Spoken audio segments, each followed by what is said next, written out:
नमस्कार दोस्तों, स्वागत है आपका गुरु ज्ञान भक्तावल चैनल में। एक भाई ने हमें कमेंट किया था कि क्या वो अपने घर के देवी-देवताओं में से कुछ देवी-देवता पूज सकते हैं? मतलब कि जैसे किसी के घर में 10 देवी या देवता पूजते हैं, ठीक है? अब वो सिर्फ़ 5 देवता पूजना चाहते हैं या फिर 7 देवता पूजना चाहते हैं, तो इस तरीके से हो सकता है या नहीं हो सकता? तो मैं आपको इस चीज़ का जवाब दे दूँ, देखो ऐसा हो भी सकता है और ऐसा नहीं भी हो सकता, ठीक है? अब हो कैसे सकता है और कैसे नहीं हो सकता, इस चीज़ के बारे में आपको जानकारी देता हूँ पूरी तरीके से। एक ही वीडियो में आपको समझ में आ जाएगा। सबसे पहले तो देखिए मैं आपको बताता हूँ कि आप अगर कुछ देवी-देवता पूज ना सकते हो तो ऐसा हो कैसे सकता है? जैसे मान लीजिए आप 10 देवता पूजते हैं आपके और आपके 10 में से 3 देवी-देवता जो हैं वो बुरे पे हैं। ठीक, वो बुरे पे चलते हैं या फिर कोई गलत काम करते हैं, आपने पूज लिया, उनके घर में बुरे काम करते हैं, जिनके घर में पूज रहे हैं उनके घर में बरक़्क़त ख़त्म कर देते हैं और भी कई सारी दिक्कतें होती हैं जो वो कर देते हैं। तो इस चीज़ को देखते हुए तो आप उन देवता को हटा के अपने जो भी 7 से 8 देवी-देवता हैं उनको पूज लो, ठीक है? अब ऐसा दिक्कत क्या होती है? दिक्कत ये होती है भई आपके घर-वत में पहले से 10 देवता पूजते आ रहे हैं, लेकिन आप अब पूज रहे हो 7 देवता। ठीक है? तो बाकी के जो 3 देवता हैं वो तो कोशिश करेंगे ना कि आप उनको पूजो, वो थोड़ी बहुत दिक्कत भी देंगे, सब चीज़ करेंगे अपनी जगह माँगने के लिए।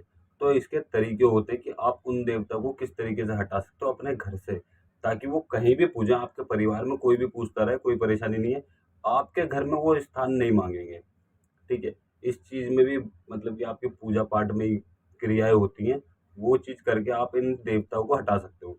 अब बात ये भी आती है कई बार कि भई 10 देवता हमारे घर में 10 देवता पूजते हैं, ठीक है? और वो 10 के 10 जो भी आपके घर में भगत है, कोई भी है, कोई भी सेवादार है, उसके शीश पे खेलते भी हैं।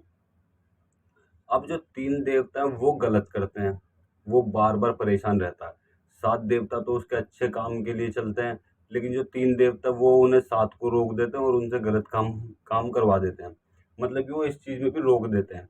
तो आप क्या कर सकते हो, उसी समय इसका भी एक तरीका होता है, आप उसी समय उन देवताओं को हटा के मतलब कि जो 3 देवता गलत पे चलते हैं उनको हटा के, आप अपने जो भी आपके घर में अच्छे देवी-देवता हैं, उनको पूज सकते हो और अच्छी तरीके से।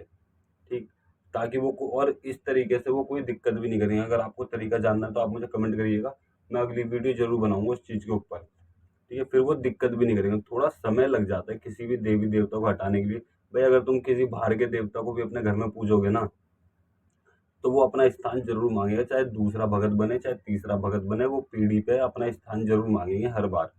ठीक, जब तक उनका जो मान लीजिए किसी ने अपने कोई देवता दान में लिया, किसी भी गुरु से लिया, जब तक वो उस गुरु को वापसी नहीं कर देगा ना, तो वो पीढ़ी दर पीढ़ी अपना स्थान माँगते रहेंगे, चाहे एक ही घर में 4 भगत बन जाए, चाहे 5 भगत बन जाए, वो अपना स्थान माँगते रहेंगे। तो इस चीज़ का आपको वैसे ध्यान रखना है, ठीक? और कई बार ऐसा होता है कि आपके देवी-देवता तो भले पे हैं, ठीक है? आपके देवी-देवता भले पे, जो बाहर से देवता लिया वो बुरे पे है। अब वो तो लिया था किसी और ने दान में, वो हमारे यहाँ भी पूज रहा तो क्या करें? तब भी उपाय होते हैं, वो देवता हट जाएगा। मतलब ये हर चीज़ के उपाय होते हैं। बिल्कुल आप ऐसा कर सकते हो कि अगर 10 देवी-देवता पूज रहे हैं आपके घर में तो आप 5 पूज सकते हो, 7 पूज सकते हो, किसी एक देवता को भी रख सकते हो। ज़रूरी नहीं है कि आप 10 के 10 पूजो, लेकिन उनकी क्रिया होती है, उनके विधि-विधान होते हैं, आपको किस तरीके से पूजा करनी है, किस तरीके से आपको उन्हें हटाना, उनको शांत करना है। क्योंकि जल्दी से मैं आपको बता दूँ, कोई भी देवी या देवता जल्दी से अपना घर नहीं छोड़ता है, ठीक है? अब मान लीजिए आपके परिवार में 5 चौखट हैं, 5 चौखट मतलब समझ रहे हो? आपके जो रिश्तेदारी में है, जहाँ-जहाँ आपके देवी-देवता पूज रहे हैं, वो 5 चौखट हैं, ठीक है? अब 5 चौखट में से आप एक आपकी चौखट है, जो आप उन देवी-देवताओं को नहीं पूजना चाहते, आप सिर्फ़ कुछ देवताओं को रखना चाहते हैं और जो 4 चौखट है, वो 5 उन सबको पूज रहे हैं।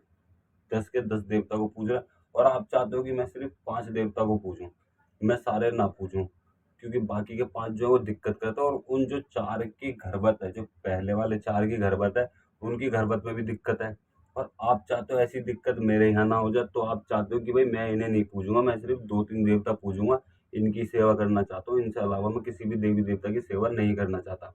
तो ऐसा भी हो जाता है, सबकी क्रियाएँ, सबके विधि-विधान है, किस तरीके से क्या चीज़ होती है, भगताई में हर चीज़ हो सकती है। आपके पास तरीके होने चाहिए, क्रिया होनी चाहिए, आपके पास उन चीज़ों को करने के लिए मतलब कि उन चीज़ों को करने के तरीके होने चाहिए, उसे कहते हैं क्रिया। तो ऐसा सब हो जाता है। आप कुछ देवी-देवता को पूज सकते हो अपनी जादू में से, वो कहीं भी पूजेंगे।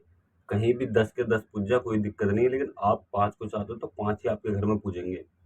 ऐसा हो जाता है, बिल्कुल हो जाता है। इसमें कोई दिक्कत नहीं, बस थोड़ी बहुत परेशानियों का सामना करना पड़ सकता है शुरू-शुरू में, लेकिन बाद में सब चीज़ एकदम ठीक हो जाती है, कोई दिक्कत नहीं होती, कोई परेशानी नहीं होती। लेकिन अगर आपके सारे 10 के 10 देवी या देवता अच्छे पे चल रहे हैं, आपके भले पे हैं, तो आप 10 के 10 पूज लो, कोई भी दिक्कत नहीं है। समझ रहे हो?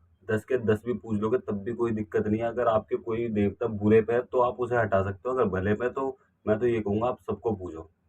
कोई भी दिक्कत नहीं, तब वो पीढ़ियों से पूछते हुए आ रहे हैं, 10 के 10 भी पूज लो आप। आप ये भी कर सकते हो कि भई मेरे 3 देवता गलत पे चलते हैं, तो मैं उन्हें भले पे कैसे लाऊँ? उनको अच्छे पे कैसे लाऊँ? कई बार ऐसा भी हो जाता है कि किसी देवता के जोड़े में कोई रोग है, वो गलत करवा रहा है, लेकिन नाम देवता का आ रहा है कि भई ये देवता गलत है। तो ये बहुत सारी चीज़ें हो जाती है। अगर आपको इन सब चीज़ों के बारे में भी जानना है, तो आप मुझे कमेंट ज़रूर कीजिएगा। मैं अगली वीडियो आपको ज़रूर बना के दूँगा कि इसको किस तरीके से करा जाए। आपके देवी-देवताओं को किस तरीके से हटाया जाए, कि आप 10 में से सिर्फ़ 7 देवता पूजना चाहते हो, 5 देवता पूजना चाहते हो, वो कैसे होगा? थोड़ा समय लगता है, लेकिन सब हो जाता है। और पिछली वीडियो में मैंने आपको बता ही दिया था कि अगर आपके घर की जादू के अंदर कोई रोग है, तो आप किस तरीके से हटा सकते हो। अगर आपके घर के साथ भी ये परेशानी है, तो आप पिछली वीडियो देख सकते हो। उसमें आपको पता चल जाएगा कि आप अपने घर के जादू में से रोग किस तरीके से हटा सकते हो। और अगर आप हमारे द्वारा कुछ भी चीज़ जानना चाहते हैं, सीखना चाहते हैं, तो आप हमसे गुरु दीक्षा लेके हमसे संपर्क कर सकते हैं। हमारे हमसे संपर्क करने के लिए आप हमें हमारे इंस्टाग्राम चैनल पर फॉलो कर सकते हैं। इंस्टाग्राम आईडी है गुरु ज्ञान भक्तावल के नाम से। इंस्टाग्राम आईडी का लिंक आपको डिस्क्रिप्शन में मिल जाएगा। आप वहाँ से भी इंस्टाग्राम चैनल हमारा जॉइन कर सकते हो। और अगर आपको हमारे द्वारा दी गई जानकारी अच्छी लगी हो, तो वीडियो को लाइक करें, चैनल को सब्सक्राइब करें और बेल आइकन ज़रूर दबाएँ, ताकि हमारे द्वारा दी गई जानकारी आप तक समय पर पहुँच सके।